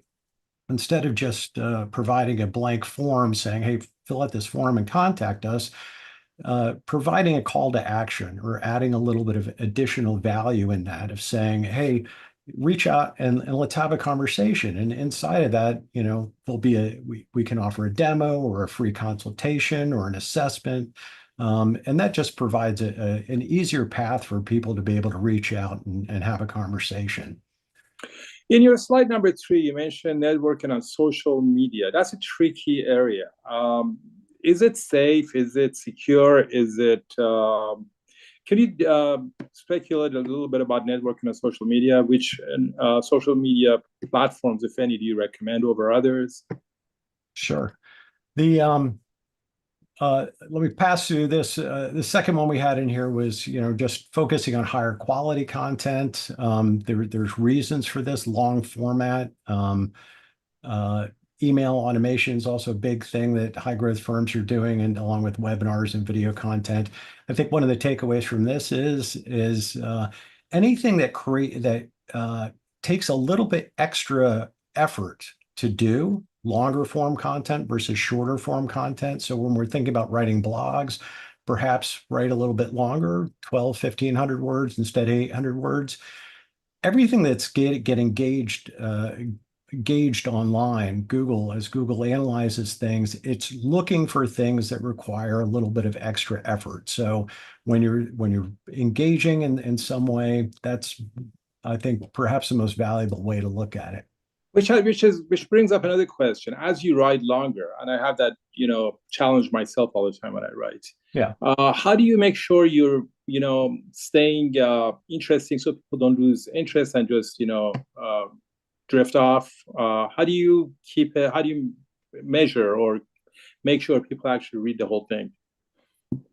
I think that goes back to kind of those initial questions that we talked about, is really understanding, whatever industry you're in, what are the top challenges facing those groups, right? Mm-hmm. So when you're coming up with your idea list of your working on your content calendar and deciding kind of what kind of thought leadership and information you're putting out there, it's very important to make sure you're tying to those top challenges that people have. You can talk all day about what you want to talk about, but unless there's some overlap in what's really valuable and of interest to your client, it's going to wind up falling on deaf ears. So, all right.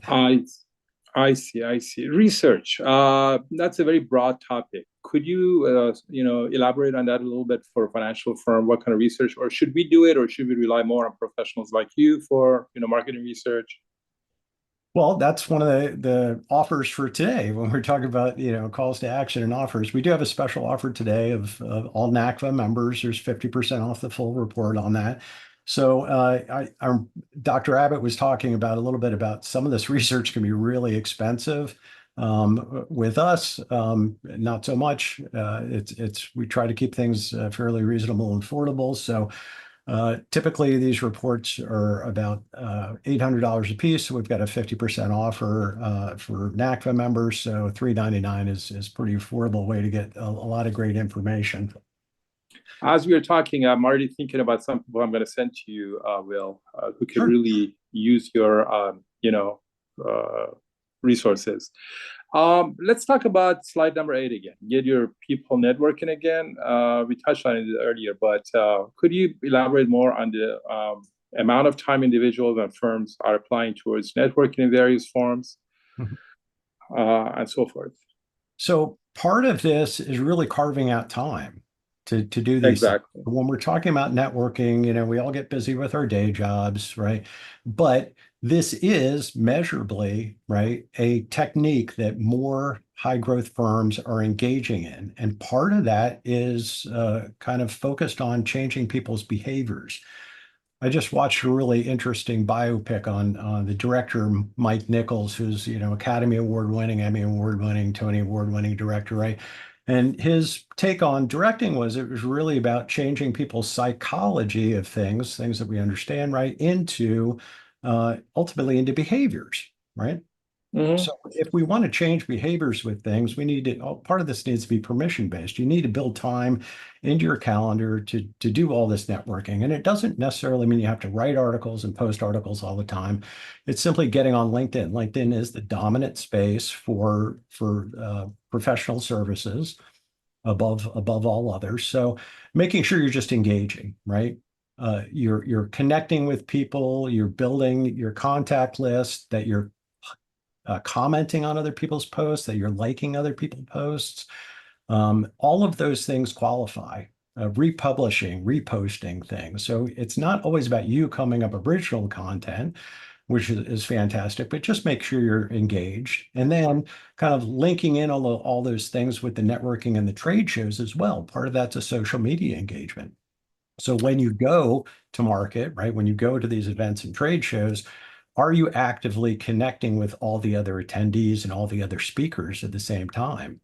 It's, part of this should be, when we talk about behaviors and methodology, it should be almost automatic. Every single time you do one of these things, all of these things should be in place, including all the, the follow-ups after the shows. And that we're not just going to trade shows, attending, and then coming home and getting back to the other thing, but really maximizing the value of every single one of them, every single opportunity. Great information. Let's say you're a small firm, small entrepreneur, and you're growing, professional entrepreneur, in finance and accounting. When do you know, what is the trigger point that you have to now go to a professional for your marketing, that you should not do that yourself anymore? It's funny. I've spoken with people who said, the marketing person was, the first, second, third hire I made, marketing and comms person. If you're not getting your message out there, then life becomes a lot more difficult. And we all know that, we can kind of muddle along ourselves through things and kind of engage, but then we get distracted with, the work that needs to get done. So really finding opportunities to either bring somebody on early, even if it is in a smaller capacity, or outsourcing that work. And that it doesn't go ignored or undervalued. Ultimately, your good marketing is going to fuel all your networking and sales and really shorten that time frame up. So by not doing it, you're costing yourself, ultimately, you're costing yourself money. You're costing yourself money. How much are you leaving on the table? That's maybe that's something you could help measure, Ed. And so many firms, especially professional firms like ours, our colleagues, they're so focused on just getting the job done and moving from client to client, making sure the work is complete and they do the due diligence. It's good. I know you mentioned when we were talking to understand things from your client's point of view and what's driving your client's buying behaviors. For a small firm with limited resources, can you suggest some ways they could change their point of view, if you will, from from what they're doing to see how the client is seeing them and what their buying behavior may therefore result in? Yeah, I think one of the things to pay attention to, and probably the easiest way to look at it, is inside of your thought leadership, right? I think the most common mistakes that firms make in going to market is they spend a dominant amount of their focus or energy talking about the description of their services. Here's our laundry list. Here's our a la carte menu, right? Just pick what services you want and we'll provide those to you. That's a sure way to really commoditize or devalue your services. So we want to make sure that we're focusing on, right? The easiest way to do it is focus on the industries that you're engaged in, or looking at that, right? What are your problems? What are the clients' problems that they're facing? How do we talk about that? How do we talk about how we understand those industries, how we understand the individuals? And then as a byproduct of that, oh, by the way, we'll help you solve those problems through our services, right? But try not to put the cart before the horse and saying, okay, well, here's my a la carte list of services. And again, we don't want to look at offer people ways to just kind of put dollar figures around hours, and really emphasize kind of that value model when we're pricing things out. And as we approach the end of our segment, what's one main takeaway we'd want our audience to take away from this? Well, I think, the 5 pieces that we have in here, when we're looking at things and round these things out, right? The frequency that you conduct research. A lot of firms conduct it every once in a while, maybe a year or two, but we've noticed that high growth firms are really doing it more on a quarterly basis. And this last one, right? How do we measure things, right? So attribution and tracking, those marketing automation systems that they build in here, there's a distinct difference in between what the high growth firms are doing and the no growth firms. So do pay attention that there's more and more tools that are available in these systems. They're not out of reach by any means, the way they might have been even 5 or 10 years ago, as being highly expensive. There are things that we can implement. And so the earlier you can start adopting things and making use of these online automation tools, the better.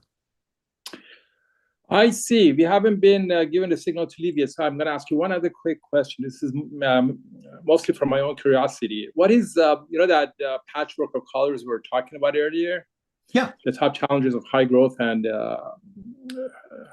accounting and financial firms. How long did it take you to, or how much did you have to put into, how much resources do you have to put to come up with it? Because it's full of information, and I just wonder how many hours you spent on it. Oh, we've been running this, the high growth survey in its current state fully since 2018, and even predates that in a smaller formats.